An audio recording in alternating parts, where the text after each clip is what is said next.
दोस्तों नमस्कार। स्वागत है आपका हमारे इस यूट्यूब मंच पर। दोस्तों, जहां एक तरफ प्रधानमंत्री नरेंद्र मोदी भारतीय जनता पार्टी के मार्गदर्शक मंडल में शामिल होने की कथित अघोषित उम्र सीमा के आखिरी महीने यानी 75वें साल के अंतिम 12वें महीने में चल रहे हो, उस वक्त बिहार का चुनाव हो, कहीं बाढ़ तो कहीं एसआईआर का जोर हो, त्रिपुरा और महाराष्ट्र में बाढ़ हो, बिहार में बाढ़ जैसी स्थिति हो, राहुल गांधी की वोटर अधिकार यात्रा चल रही हो, और इन सब के बीच प्रधानमंत्री नरेंद्र मोदी बिना किसी चुनाव के अपने गृह राज्य गुजरात में रोड शो करते हुए नजर आए और ये कहते हुए नजर आए कि यहां प्रधानमंत्री के रूप में नहीं बल्कि गुजरात के बेटे के रूप में आया हूं। तो क्या माना जाना चाहिए इसे? और जब ये सारी चीजें हो रही हो, इसके ठीक पहले, चंद घंटों पहले, केंद्रीय कृषि मंत्री और बीजेपी में एक बड़ा ओबीसी चेहरा माने जाने वाले शिवराज सिंह चौहान संघ प्रमुख मोहन भागवत से मुलाकात करें तो इसके मायने क्या? सिर्फ और सिर्फ इसे ऐसे ही देखा जा सकता है? आखिर इसके मायने क्या है? कई सारे सवाल उठ रहे हैं कि जहां लोकतंत्र को चुनाव तंत्र, डेमोक्रेसी को इलेक्ट्रोक्रेसी में तब्दील कर देने की कोशिशों के लिए मोदी शाह के ऊपर विपक्षी दल आरोप लगाते हैं, वहां चुनावी साल में बिहार तो नरेंद्र मोदी जा रहे हैं, बहुत ज्यादा उत्साह बिहार के लोग दिखा नहीं रहे। नीतीश कुमार के साथ पुल के ऊपर से हाथ हिलाते हुए दिखाई दे रहे हैं, लेकिन इन सब के बावजूद चर्चा वहां राहुल गांधी की हो रही है। तो प्रधानमंत्री अपने गृह राज्य यदि जा रहे हैं तो क्या वाकई 75 साल की उम्र सीमा का दबाव 17 सितंबर के पहले बहुत ज्यादा बढ़ गया है? भारतीय जनता पार्टी के अंदर कई चीजें एक साथ हो रही है। उपराष्ट्रपति, जी हां, पूर्व उपराष्ट्रपति जगदीप धनखड़ पिछले 1 महीने से इस्तीफा देने के बाद कहां है, किसी को नहीं पता है, कोई जानकारी नहीं है। किसी ने उनका दर्शन नहीं किया है कि आखिर वो है कहां। न कहीं मीडिया में दिखाई दे रहे हैं, न कहीं रेलवे स्टेशन, एयरपोर्ट या बस स्टैंड पर दिखाई दे रहे हैं कि सूटकेस लेकर, झोला उठाकर कहीं वो जा रहे हो, कहीं नहीं दिख रहे। हर जगह चिंता है कि आखिर उपराष्ट्रपति रहे जगदीप धनखड़ कहां है। देश के मामूली नागरिक का मामला नहीं है। कपिल सिब्बल तो हैवियस कॉर्पस तक की बात एक इंटरव्यू में कह रहे थे। सवाल ये उठता है कि एक ऐसे दौर में जब उपराष्ट्रपति का भी चुनाव है, बिहार चुनाव भी होना है, विपक्ष लगातार मजबूत होता जा रहा है, चंद्रबाबू नायडू और नीतीश कुमार की भूमिकाएं अगले 2 महीने के दरमियान नए तरीके से परिभाषित होने की संभावना बढ़ती जा रही है। महाराष्ट्र में मुख्यमंत्री और शिवसेना नेता यानी देवेंद्र फडणवीस और एकनाथ शिंदे के बीच के मतभेद अब सड़क पर, सतह पर उतरने की स्थिति में कभी भी आ सकते हैं। उस स्थिति में प्रधानमंत्री सब कुछ छोड़ छाड़ कर बिना किसी चुनाव के गुजरात के अपने गृह शहर अहमदाबाद और गांधीनगर में यदि रोड शो कर रहे हैं, कुछ तो मतलब है। क्या प्रधानमंत्री ने अपना रिटायरमेंट प्लान बना लिया है? क्या प्रधानमंत्री तमाम तरह के राष्ट्रीय अंतर्राष्ट्रीय चिंताओं से ऊपर उठकर रिलैक्स कर रहे हैं? उन्हें इस बात की कोई चिंता नहीं है कि अंतर्राष्ट्रीय परिस्थितियां ट्रंप के टैरिफ के बाद और जिस तरह से पहलगाम के बाद ऑपरेशन सिंदूर हुआ और उसके बाद सीज फायर का क्रेडिट डोनाल्ड ट्रंप लेते हुए दिखे, जिस प्रकार से इस देश में राहुल गांधी के मुद्दों के आश्रय जो राजनीति हो रही थी उसमें अब बल मिलता हुआ दिखाई दे रहा हो, तो उस वक्त प्रधानमंत्री अपने होम टाउन की तरफ जा रहे हो, तो क्या वो होम टाउन की तरफ जा रहे हैं या वाकई झोला उठाकर चल देने का प्लान बना रहे हैं? लोगों के मन में तमाम सवाल कौंध रहे हैं। 80 साल के हो चुके लाल कृष्ण आडवाणी से एक तरह से जबरिया संघ और भाजपा के लोगों ने नेता विपक्ष और भाजपा संसदीय दल की कुर्सी 2008-9 में छीन ली थी। 2009 में तो क्या 75 साल की उम्र सीमा, जो तब 80 साल की उम्र सीमा थी, अघोषित ही थी, वो 75 साल की उम्र सीमा जब मोदी कैबिनेट बनाते वक्त करीब करीब रख दी गई 2014 में, तो क्या उसकी जद में जब प्रधानमंत्री नरेंद्र मोदी अब आने वाले हैं, महज 20-22 दिन बचे हुए हैं, तो क्या इसके पहले नए तरह की सियासत के लिए प्रधानमंत्री गुजरात गए? कई लोग कहेंगे कि राहुल गांधी की वोट अधिकार यात्रा को व्यापक समर्थन मिल रहा है, भारत जोड़ो यात्रा को भी व्यापक समर्थन मिला। सवाल ये नहीं कि नेता यात्रा कब करते हैं, कब उन्हें समर्थन मिलता है। जब जनता की मना स्थिति ये होती है कि बदलाव चाहिए, तब नेता को समर्थन मिलना स्वाभाविक हो जाता है। वरना राहुल गांधी तो 2014 में विपक्ष में आने के बाद 2022 तक कई यात्राएं उन्होंने की। ठीक है, बड़ी पदयात्रा नहीं की, कई राज्यों में जनता के मुद्दों पर संघर्ष किया, लेकिन राहुल गांधी को सफलता नहीं मिली। ऐसा सबके साथ हुआ, जयप्रकाश नारायण के साथ भी यही हुआ था। जयप्रकाश नारायण को संपूर्ण क्रांति के पहले, गुजरात नवनिर्माण आंदोलन के पहले, आजादी के बाद के दौर में किसी आंदोलन में बहुत बड़ी सफलता मिल गई हो, ऐसा कहीं देखा नहीं गया। क्योंकि तब जनता के ऊपर कांग्रेस पार्टी एक तरह से दैवीय शक्ति के रूप में लोगों की नजर में थी। वह स्थितियां जब बदली, जब स्थितियां बदलने लगी, छात्र, नौजवान, सरकारी कर्मचारी, किसान सब विरोध में जाने लगे कांग्रेस पार्टी के, या विरोध में नहीं भी गए तो कांग्रेस से इतर विकल्प होना चाहिए, वो सोचने लगे, तो उस वक्त जनता ने जेपी को भी समर्थन दिया। बदलाव की बात आई तो 1980 में जनता ने इंदिरा गांधी को भी समर्थन दिया। बदलाव की बात आई तो जनता ने वीपी सिंह को भी समर्थन दिया, और बदलाव की बात आई तो जनता ने 2013-14 में नरेंद्र मोदी को भी समर्थन दिया। फर्क इतना है कि नरेंद्र मोदी को जब जनता ने समर्थन दिया तो बदलाव का माहौल तैयार करने में नरेंद्र मोदी की कोई भूमिका नहीं थी। वो माहौल अन्ना हजारे के आंदोलन ने तैयार किया। यहां राहुल गांधी को अब यदि समर्थन मिल रहा है तो स्वाभाविक है कि जनता अपने मुद्दे को कहीं ना कहीं सरकार से पूरा होता हुआ नहीं देख पा रही है।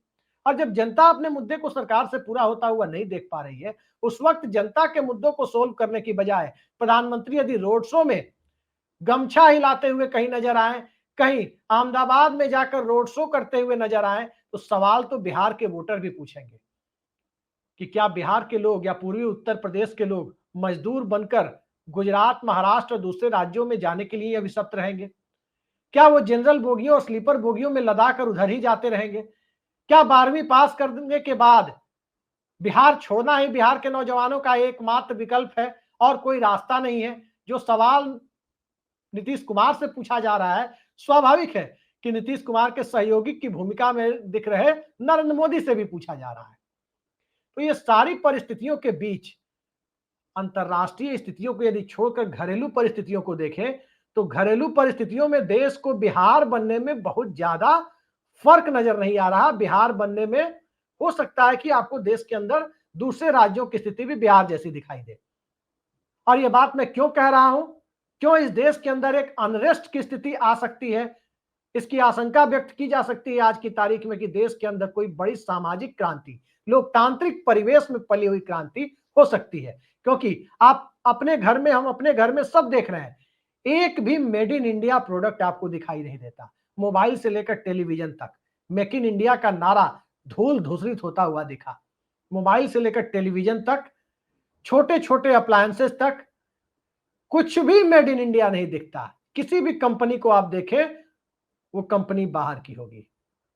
एचएमटी की घड़ियां जो भारत की घड़ियां थी, स्वदेशी कंपनी थी, कहां है? टाइटन कहां है? कितने लोगों के हाथ में टाइटन है और कितने लोगों के हाथ में विदेशी कंपनियों की घड़ियां हैं? कितने लोगों के हाथ में विदेशी मोबाइल है? स्वदेशी कौन सी कंपनी मोबाइल बना रही है किसी को नहीं पता। खिलौने से लेकर पटाखे तक सब कुछ बाहर से आ रहे हैं, ज्यादातर प्रोडक्ट चीन से आ रहे हैं। तब सवाल है कि रोजगार लोगों को मिलेगा कहां? रोजगार मिलेगा नहीं, और इन सब के बीच में किसानी की हालत भी खराब हो। एमएसपी गारंटी मांगने पर किसानों को 13 महीने बैठना पड़े, विवादास्पद कृषि कानूनों को वापस कराने के लिए 13 महीने बैठना पड़े, लाठियां खानी पड़े, खालिस्तानी और मवाली जैसे शब्द उन्हें सुनने पड़े।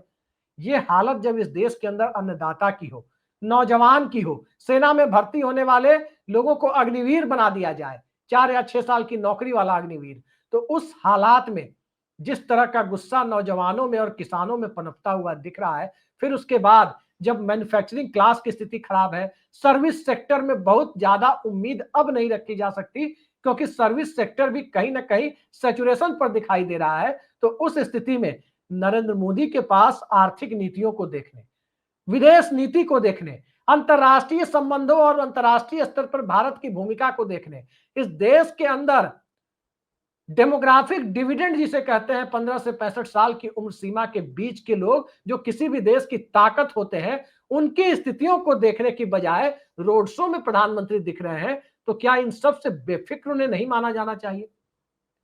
और बेफिक्र व्यक्ति यदि देश की सत्ता के एक ऐसे मुहाने पर, सरकार में एक ऐसे मुहाने पर खड़ा हो जहां 75 साल पूरे कर रहा हो और पार्टी से लेकर हर जगह कई अग्नि परीक्षा उसे देनी हो, उपराष्ट्रपति चुनाव से लेकर बिहार चुनाव तक, उसके बाद बंगाल चुनाव और तमिलनाडु चुनाव तक, फिर उसके बाद उत्तर प्रदेश आना हो, और इन सब के बीच लोगों के भीतर 5 किलो राशन वाला फैक्टर, अब लाभार्थी चेतना कहीं ना कहीं खत्म होती जा रही हो, सामुदायिक चेतना ऊपर बढ़ती जा रही हो, सामाजिक न्याय के मुद्दे बड़े बनते जा रहे हो, तो उस परिस्थिति में किस तरह से लोग नरेंद्र मोदी का आकलन करेंगे?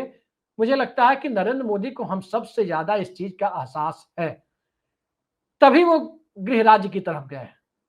आखिर गृह राज्य की तरफ जाना, दिल्ली में मौजूद होकर इतने, गृह राज्य में जाना कोई बड़ी बात नहीं है, इतने महत्वपूर्ण मौके पे वो गृह राज्य में जाकर रोड शो कर रहे हैं, संकेत बहुत अच्छे दिखाई नहीं दे रहे हैं, आसार बहुत अच्छे नहीं है। और जिस प्रकार से कॉन्स्टिट्यूशन क्लब के इलेक्शन में भारतीय जनता पार्टी के कई सांसदों ने, कई पूर्व सांसदों ने राजीव प्रताप रूडी का खुला समर्थन किया, जो गुजरात लॉबी के विरोध में खड़े हुए उम्मीदवार थे, उसके बाद यह साफ हो चला कि अब बीजेपी के ऊपर उस तरह का नियंत्रण नरेंद्र मोदी का नहीं दिखाई दे रहा, अमित शाह का नहीं दिखाई दे रहा, जिस तरह के नियंत्रण के सहारे 2014 से 24 के बीच सरकारें चलाई गई। वो साल दूसरा था, ये साल दूसरा है। वो साल पूर्ण बहुमत वाला था, एक पार्टी के बहुमत वाली सरकार थी। अब नानी फैक्टर की बैसाखी पर टिकी हुई सरकार है, और वो बैसाखी जो खुद ही राजनीतिक बैसाखी बनने की स्थिति में पहुंच रही हो, तो स्वाभाविक है कि बैसाखी को भी जब बैसाखी की जरूरत पड़ने लगे, तो बैसाखियां खुद से हटने में देरी नहीं करती। ये बात दिल्ली को बखूबी पता है, ये बात गुजरात लॉबी को बखूबी पता है, और ये बात सत्ता के सबसे करीबी माने जाने वाले गोदी सेठ को भी पता है, क्योंकि अंतर्राष्ट्रीय मंचों पर उनकी भूमिका भी कहीं ना कहीं विवादों के घेरे में घिर रही है। मॉनसून सत्र निपट गया, शीतकालीन सत्र तक क्या नरेंद्र मोदी प्रधानमंत्री रहेंगे, या फिर वैकल्पिक सरकार बनेगी, या फिर एनडीए गठबंधन की तरफ से और बीजेपी की ही तरफ से ही नया प्रधानमंत्री देखने को मिलेगा? भाजपा अध्यक्ष के चुनाव के साथ साथ भाजपा के अंदर से संसदीय दल के नेता यानी प्रधानमंत्री का चुनाव भी तो नहीं हो जाएगा? आने वाले कुछ हफ्ते इंतजार कीजिए, 9 सितंबर को उपराष्ट्रपति का चुनाव हो जाने दीजिए, उस दिन सब कुछ पता चल जाएगा कि कितने भाजपा सांसदों ने और कितने एनडीए के सहयोगी सांसदों ने सीपी राधाकृष्णन के पक्ष में उत्साह दिखाया। जीत हार मुद्दा नहीं है, जीत होगी उनकी, जो आसार दिख रहे हैं, लेकिन क्या जितनी संख्या है उतनी संख्या उन्हें मिलेगी, या इंडिया गठबंधन के कैंडिडेट जिस संख्या पर टिके हुए हैं क्या उसी संख्या पर टिके रहेंगे, या उससे आगे बढ़कर कहीं वो भी 400 के अंक के नजदीक तो नहीं पहुंच जाएंगे? यही वो सवाल है जिस सवाल के इर्द गिर्द सियासत घूमती दिखाई दे रही है। तो देखते हैं क्या होता है। नरेंद्र मोदी का इस दौर में गुजरात जाना, रोड शो करना, ये आसानी से गले नहीं उतर रहा। कोई प्रयोजन नहीं था, कोई वक्त नहीं था। शिलान्यास करने, ट्रेन को हरी झंडी दिखाने जा सकते थे। रोड शो करना और ये कहना कि प्रधानमंत्री के रूप में नहीं आया हूं, क्या प्रधानमंत्री के रूप में नहीं, अब पूर्व प्रधानमंत्री के रूप में आने की नौबत तो नहीं आ गई है? कई सारे सवाल हैं जिसका जवाब उम्मीद है 17 सितंबर तक सबको मिल जाएगा। खासकर 9 सितंबर से 17 सितंबर के बीच सबको मिल जाएगा। आज के लिए इतना ही। नमस्कार।